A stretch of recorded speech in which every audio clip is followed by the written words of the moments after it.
What's up? So, for today, I've decided we're going to switch things up a little bit. Uh, it's kind of cheesy.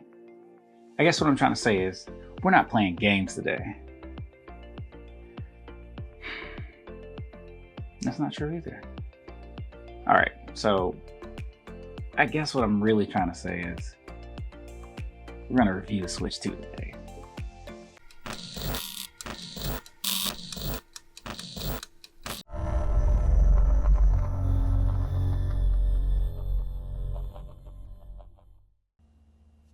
Okay. I'm actually pretty excited about this one. Don't typically get to unbox a video game console. I think it was, it's been like 8 years since the OG Switch. I don't even remember if I bought that one there. Okay. JoyCons look a little bigger. I like how subtle they are this time instead of having one red and one blue. Just give me the accents. I'm feeling it. That screen definitely feels bigger. Okay. We got our Mario Kart download and our booklet. HDMI cables. Looks like we got some Joy-Con straps.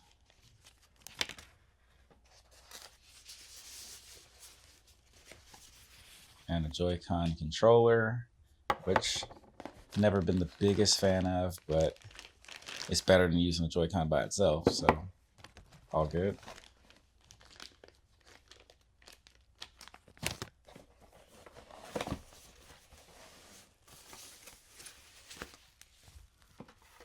The Switch 2 dock.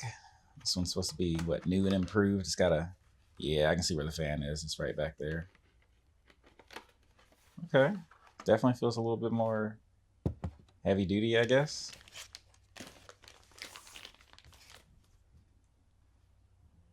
Yeah, this screen is definitely bigger than the OG Switch. Got the USB-C on the top and the bottom.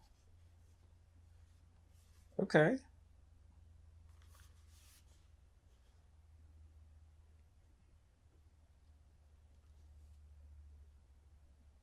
Dope. So the backstory is, I do play quite a few games. Obviously, I do some sim racing, but I play regular video games too. Like, I have an OG Switch. I have a PS5, a gaming PC that I built, ROG Ally, Xbox One, Xbox 360, Nintendo 64, Dreamcast. Like, I get down with some games every once in a while, to say the very least. So when they announced this new Nintendo Switch, and now it can play 1080 in handheld, or you can dock it and get 4K, I'm sure I was just as excited as a lot of other people. I always thought that the OG Switch was just criminally underpowered. And I don't know how many times that I would see like some third-party game that would come out for PlayStation and Xbox, and I was thinking like, oh, this would be dope to play on the go, but it doesn't come out for the Switch. Or it does, and it ends up being a laggy, buggy mess.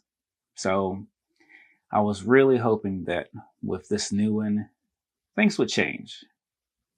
One of the first things I noticed when I unboxed this new Switch was just how big this one is. The OG Switch had a screen size of 6.2 inches, but the Switch 2, 7.9. And I really like the size of it. Now, I will say it's a little bittersweet just because, like, the bigger size of the Switch, amazing. But how small the OG was, it did feel like you could put it in your pocket, or it just felt a little more mobile. Now, that's not a knock on the Switch 2. Like, I also have an ROG Ally, so I'm used to a handheld with a giant screen. Like, it's still enjoyable. I like it. And as far as I'm concerned, the bigger the device, the bigger the battery. So as long as it equates to more screen on time, I see no issues. That's a win. Not only is the screen bigger, the Joy-Cons are bigger. Now, I was never a big fan of the Joy-Cons. I mean, it is what it is in handheld mode. They're fine.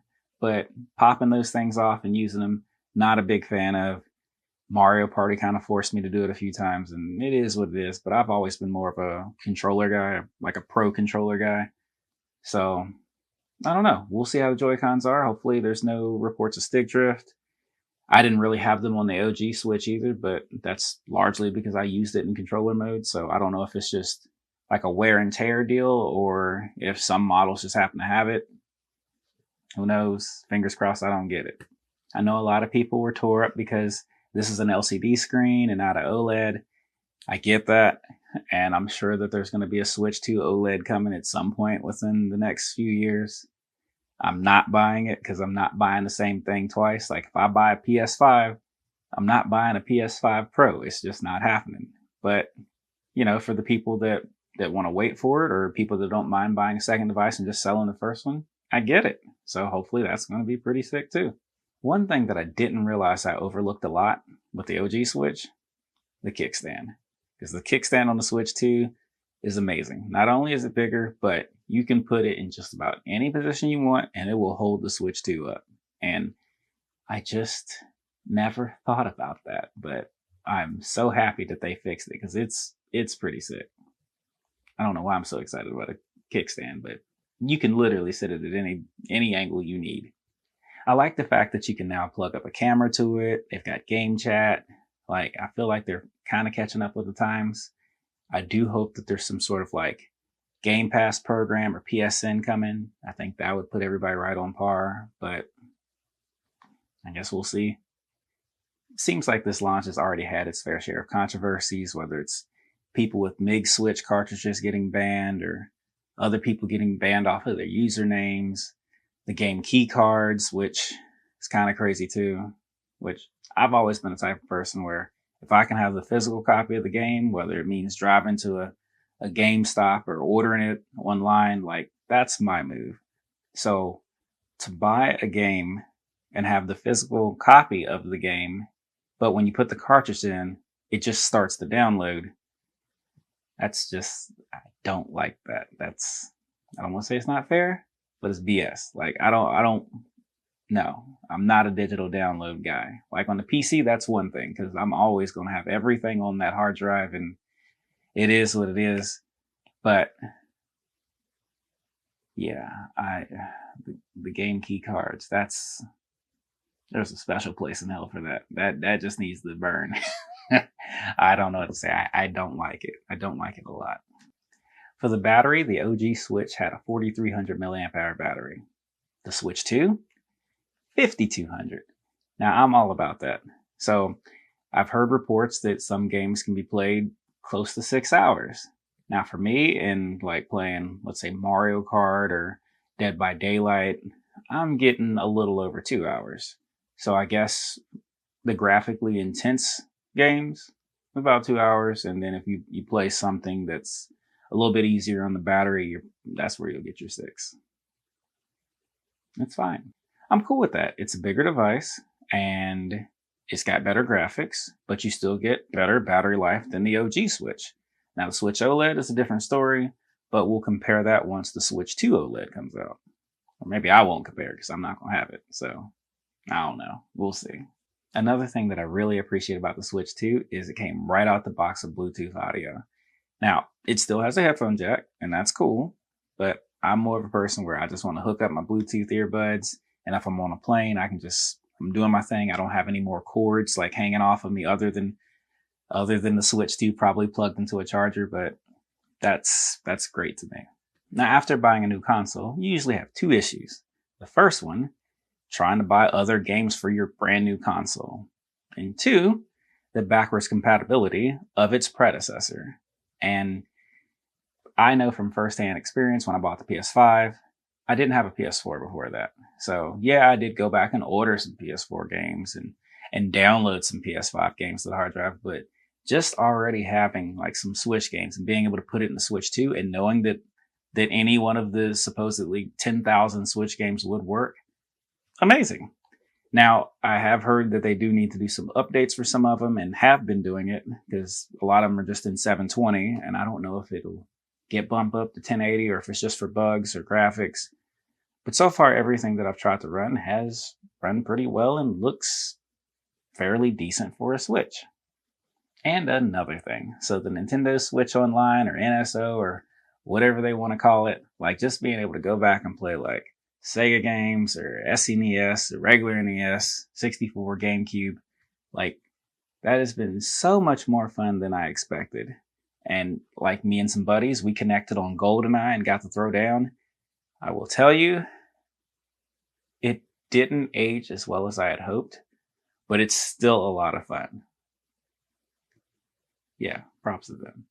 I do wish there was a way to add more games to like the 64 side of it and the GameCube side. Like there's a lot of games that I wish I could still play, and having to wait for them to add each one by one, like just like I don't know if they would let me just buy the ones that I want. I know that they're not going to just create a bunch of them and then just hope that everybody buys one, but it's like there's some games that just should be there. So I don't really know how you would work your way around that, which is why they have the ones available that they do have. But man, it would be nice to play some of those other games. Now I have a Nintendo 64 that I can just play in the other room. However, being able to play some of these games and being able to play them on the Switch with your boys, not having to have people come over here, or if they live too far to come over, I just feel like there's a missed opportunity. That's all right. I'm getting off the soapbox now, but I will be getting back on the soapbox in a second.